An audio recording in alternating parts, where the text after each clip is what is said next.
Chers téléspectateurs, je reçois une personne d'intérêt, une personne que j'aime beaucoup. C'est une amie qui s'appelle Isabelle Lapierre et qui est chargée de projet à la MRC. Isabelle, vous allez voir, c'est une belle jeune personne, mais elle travaille pour le MADA, les aînés. Isabelle, ma première question. À quel âge on considère qu'on est un aîné? Parce que souvent, on associe ça à une vieille personne. Puis j'imagine que le concept doit avoir évolué, là.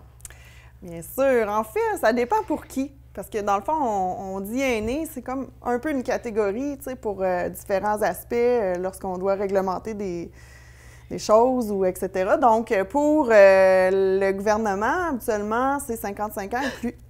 Quel âge? 55 ans et plus. Mais pour la FADOC, c'est 50 ans. Donc, mais mon Dieu! Ça n'a pas de bon sens! Bien, dans 2 ans, théoriquement, j'aurai ma carte de la FADOC. Okay, donc, tu sais, c'est sûr que... Je suis déjà un aîné avancé, là, parce que j'ai plus que 50 ans, là, Colin! Écoute, c'est incroyable. Mais, tu sais, notre conception de la vieillesse, là, elle a changé. On n'est pas pantoute à la même place. Moi, pour avoir travaillé avec les petites franciscaines de Marie, tu sais, moi, une vieille personne, c'est 90 ans et plus, là.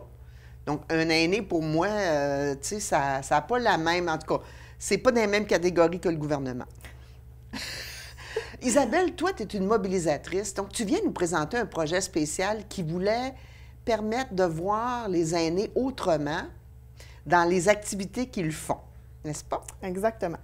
Dans le fond, c'est un projet qui veut mettre en lumière que vieillir, ça peut être super intéressant. Puis on peut rester actif en vieillissant. Donc, l'exposition à Aînés actifs met en lumière toutes ces choses-là, les activités que les gens peuvent faire, les implications qu'ils peuvent avoir aussi également.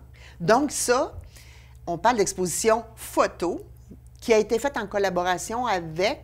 Oui, dans le fond, c'est grâce à l'entente culturelle des deux MRC qu'on a pu faire ce projet-là. Et aussi, le club de photos Clic, qui a pris gracieusement ces photos-là de 38 aînés sur le territoire de tout Charlevoix. 38 aînés? Oui. Puis qu'est-ce qu'on voit dans ces photos-là? On les voit dans quel genre d'activités? Peux-tu nous en nommer quelques-unes? Oui, en fait, il y a des activités que ça peut être artistiques, de chant, il y a même une personne qui faisait des petites maisons. J'ai vu curling tantôt. Oui, curling, le tennis, la randonnée. Il y a même aussi pompiers, rembourreurs. Donc, on a des anciens métiers là, qui sont mis en lumière. Oui, OK. Puis c'était quoi l'objectif de faire cette exposition-là, ultimement, là? C'est intéressant de voir les aînés qui demeurent actifs, qui ont plus de temps peut-être pour vivre leur passion parce qu'ils sont en train de s'en aller vers une forme de retraite, semi-retraite. Donc, c'était quoi l'objectif principal de faire cette exposition-là? Au tout début, dans le fond, les personnes du comité de l'art de bien vieillir, dans le fond, 2 petits comités citoyens qu'il y a à Baie-Saint-Paul et Malbaie, m'ont approché pour, justement, avec leur idée de projet, eux, ils voulaient montrer, justement, aux gens que vieillir, ça pouvait être intéressant, puis qu'on pouvait rester actif, puis que c'était le fun de vieillir.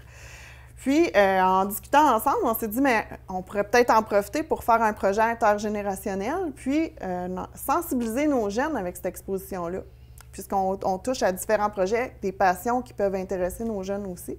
Donc, on s'est dit, bien, on va faire un projet intergénérationnel, puis on va mettre l'exposition dans les écoles. Donc, on commence avec les écoles secondaires. C'est ce qu'on s'est dit au début. Puis là, vous êtes devenu, donc, vous avez fait un événement, je pense, pour présenter ces photos-là comme une avant-première. Oui. Ça s'est déroulé il y a quelques semaines déjà? Oui, dans le fond, le 27 octobre dernier, lors de la Journée des aînés qui a eu lieu au domaine Forget à Saint-Irénée, on a fait le vernissage, dans le fond, de l'exposition. Donc, les gens des photos étaient là, le club de PhotoClic était là. Il y avait 350 personnes qui ont pu voir cette exposition-là ce jour-là.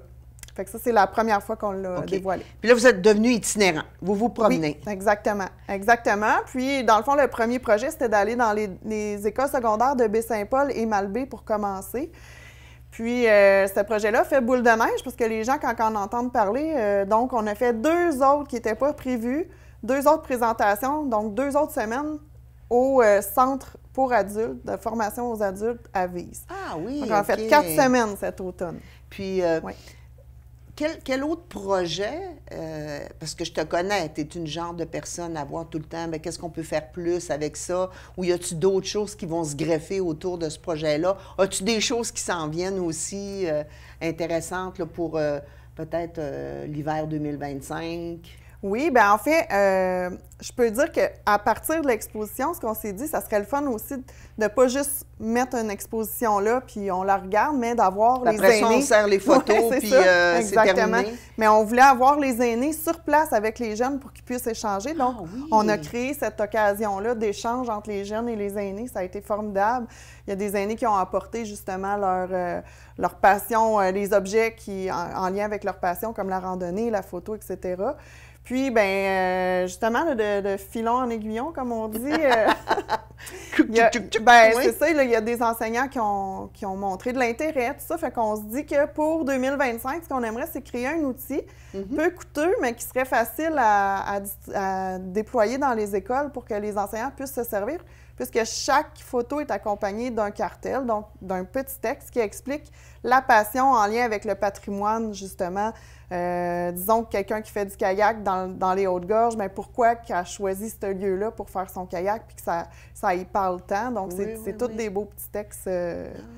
Donc, chaque photo est accompagnée d'une explication, d'un ancrage pour la personne, de quelque chose de symbolique. Moi, ce que je trouve bien là-dedans, c'est que d'échanger avec les jeunes, ça leur permet d'avoir une autre perspective sur avancer en âge, puis que peut-être qu'on doit commencer à un certain moment à nourrir nos passions pour arriver autour de la cinquantaine ou soixantaine et ne pas être complètement bon, je travaille plus, je sais pas quoi faire, je m'assois devant la télé. Non, on commence à nourrir nos passions. Ils peuvent prendre plus d'ampleur, plus d'expansion parce qu'on a du temps. Parce que c'est ça la richesse, les chers amis, d'avancer en âge, c'est de choisir les choses qui nous font vibrer puis de se permettre d'avoir du temps. Parce que souvent, on commence tranquillement, on diminue nos journées de travail, donc on récupère du temps pour nous, pour nourrir nos passions. Je suis certaine que ces gens-là doivent être des personnes qui ont dû transmettre ça dans les rencontres qu'ils ont eues. Oui, effectivement. Puis, il y a même une activité qui a eu lieu où de permettre aux jeunes et aux aînés de travailler ensemble puis de co-créer avec l'auteur Gabriel Coulombe, justement, sur comment il voit l'avenir. Il y a eu plein d'échanges super intéressants, justement, en lien avec les passions. Puis ça a comme suscité chez les jeunes, bien, regarde, moi aussi, tu sais, dans le fond, je suis intéressée par la photo, je pourrais peut-être aller plus loin. Oui. Parce que dans le fond, ils comprennent aussi que des passions, ça se développe tranquillement. Donc, au fur et à mesure, on n'est pas bon tout de suite. Hein? On apprend au fur et à mesure. Donc, le fait de les mettre en lien avec des aînés qui ont de l'expérience, bien, c'est très riche là, en transmission de savoir, ça, c'est sûr. Ma belle Isabelle, merci d'être venue à l'émission. Je suis certaine qu'on va peut-être se revoir en 2025 quelque part avant que la saison Ça se passe chez vous se termine. Donc, merci beaucoup Isabelle d'être venue.